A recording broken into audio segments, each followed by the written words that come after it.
নমস্কার। আপনারা বসুন, শান্ত হন।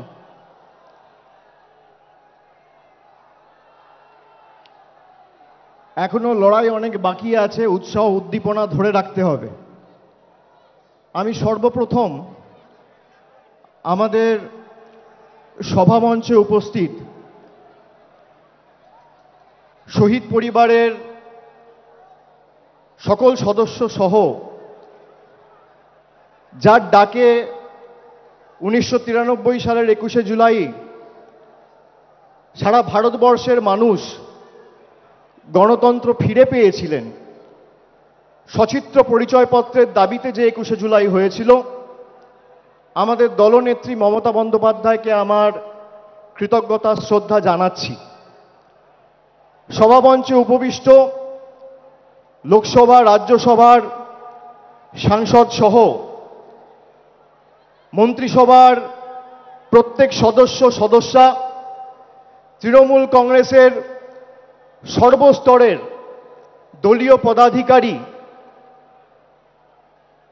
সর্বস্তরের জনপ্রতিনিধি, পঞ্চায়েত, মিউনিসিপ্যালিটি, জেলা পরিষদ, গ্রামসভা, আমি সকলকে কৃতজ্ঞতা জানাচ্ছি যারা আজকে এই ধর্মতলার বুকে এসে নতুন ইতিহাস তৈরি করেছেন। 2025-এর 21শে জুলাই আমি মনে করি গত বছরের 21শে জুলাইকেও ছাপিয়ে গেছে।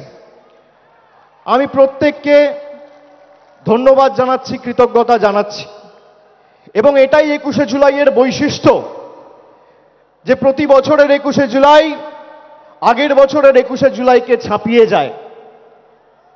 বিজেপি, তৃণমূল কংগ্রেস লড়াই করছে সম্মুখ সমরে, কিন্তু বিজেপির সাথে তৃণমূলের পার্থক্য কি? বিজেপির কাছে এত অর্থবল, এজেন্সি, গদি মিডিয়া, সংবাদ মাধ্যমের একাংশ, বিচার ব্যবস্থার একাংশ, election commission, enforcement directorate, CBI, income tax, পেগাসাসের মতো সফটওয়্যার লাগিয়ে আমাদের ফোনে আড়ি পেতেও বাংলা জিততে পারেনি। তার কারণ তৃণমূল কংগ্রেসের মতো একটা কর্মী বিজেপিতে নেই, আর আগামী 100 বছরে তৈরি হবে না। আমাদের নেত্রী এবং আমাদের দলের কর্মী তৃণমূল কংগ্রেসের আসল শক্তি।